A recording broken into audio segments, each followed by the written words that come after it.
Welcome to Vlog Episode 8, and the first episode that I've recorded using the technique that I'm starting to talk to you about. Well, actually, we'll be learning about the technique throughout the vlog, because this technique is something that I'm kind of modifying, making my own, and copying from Chris Spiegel. So if we jump over to my desktop here, we can see a video, and the video is that's showing is labeled record multiple cameras into individual files.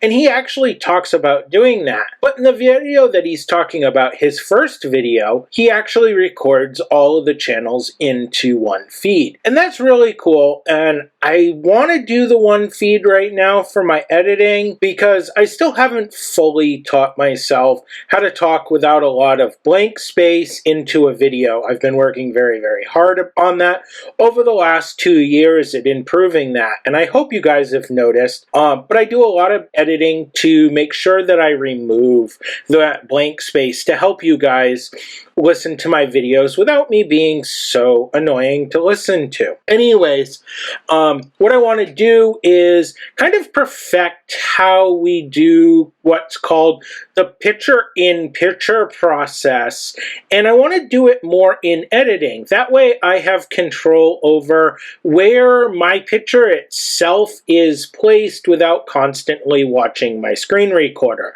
And as you can see here, this video is talking about OBS, and I use either OBS or Streamlabs, and I've been moving more towards OBS over Streamlabs because Streamlabs has a few limitations on screen size and stuff that I've been fighting with, and there are some workarounds. I just kind of feel OBS, even though they're kind of the same, right? Streamlabs is built on top of OBS. I just feel like vanilla OBS might be a little bit better supported for me at this time. I'm not sure.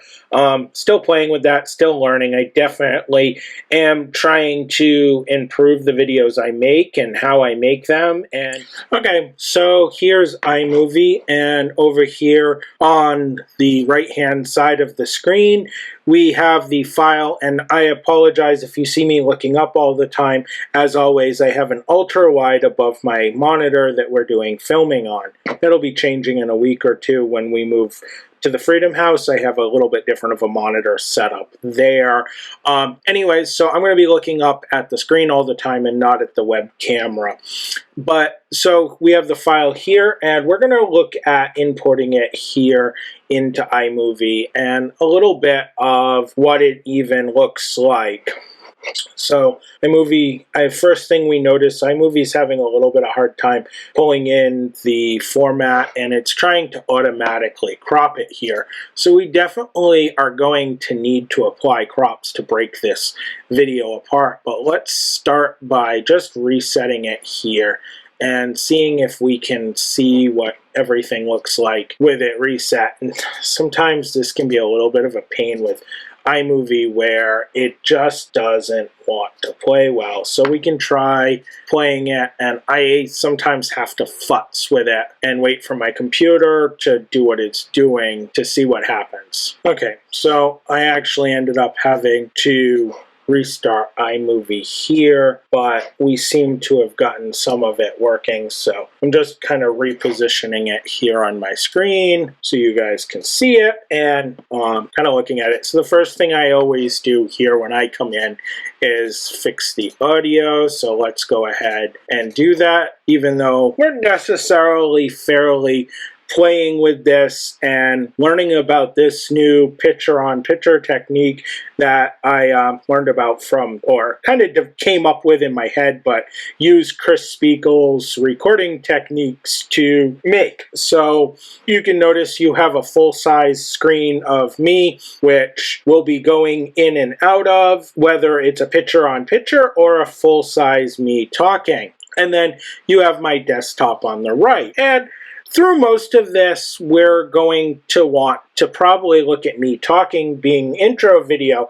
And just for the matter of like talking with you guys and whatnot, I'm thinking that I want to not worry so much about the actual editing technique, like the actual right cuts and stuff, but really look at the technique. So thinking the first thing I want to do is detach my audio. So move my audio out of the video file itself, which we just do by right-clicking and going to detach audio. And then the next thing I want to do is copy this video file and then paste the video file in. Now we're going to need to go all the way back over to the beginning, and that's going to give us 2 video tracks, which iTunes only really lets us, or iMovie only really lets us have one. And I'm noticing this weird, strange cut here. Let's try deleting it. I don't know what's going on there.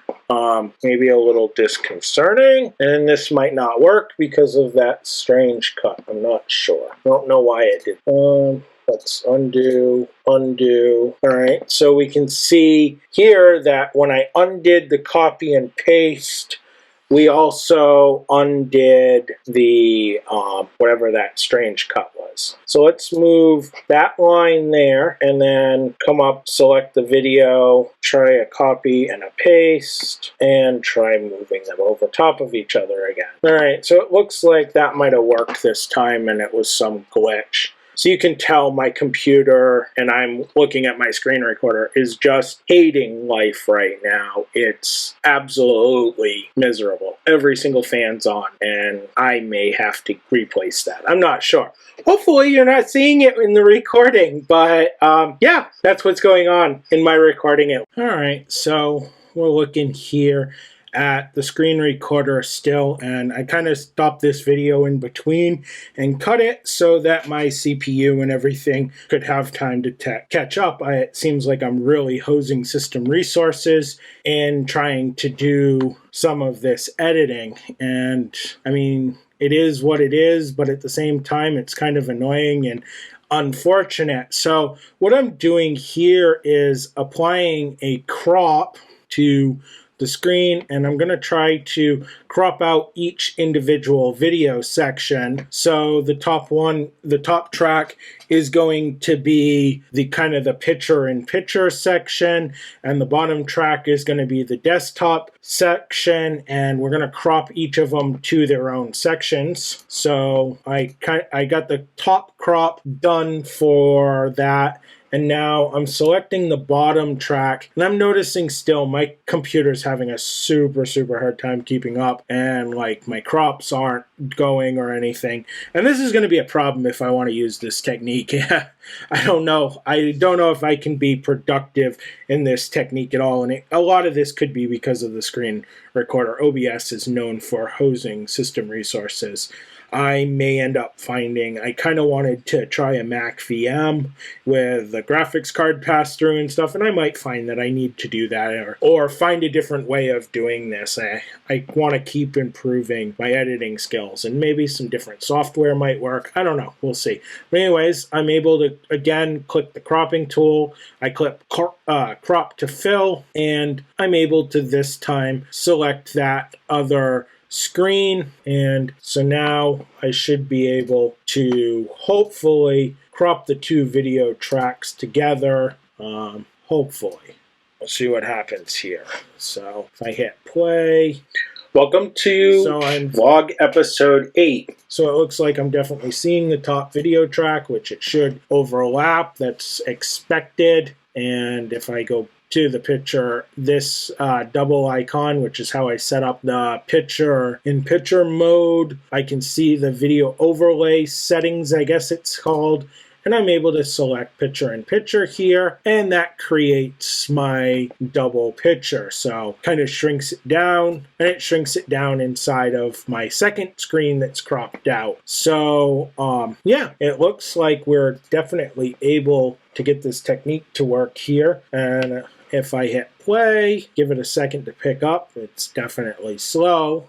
Welcome to Vlog Episode 8, and the first episode that I've recorded using the technique that I'm starting to talk to you about. Well, actually, we'll be learning about the technique throughout the vlog. So that's enough watching it. We can definitely see this technique works. Some thoughts from me going ahead is I'm going to either need a lot more system resources if I'm going to use a system screen recorder, which I very well might want to do, or I'm going to have to look at doing something a little bit different for recording. I guess I'm almost never going to be editing and recording at the same time, so I'm going to have to check out how the feel is at the end of Okay, so it seems like I was, after everything, able to get the whole recording process and editing process to work a little bit more smoothly. So just recording this at the end here to kind of give you an update and apologize. Some of the video inside of this may appear glitchy, especially like my personal view, and also in the middle part of the video, some of the editing. It was definitely glitchy. I was struggling with iMovie to make everything work with the screen recorder running as well. One of the other things I found is that one of these files that iMovie creates, and it stores everything in it, gets to be huge. And mine was over 500 gigs. So I actually had to go in and edit it out. So here at our computer view, I can see my Mac Macintosh HD. If I open that and go to users, then go to my user file, and then go to movies, and I'll move this to a thumbnail so you can see it, you have this iMovie library. Well, this file gets to be huge. I bet if I look at this one, yeah, it's like 2 gigs right now. But that file was over 500 gigs. And I just went ahead and I deleted the whole thing. Now, that deletes all my projects, all my saved content and everything.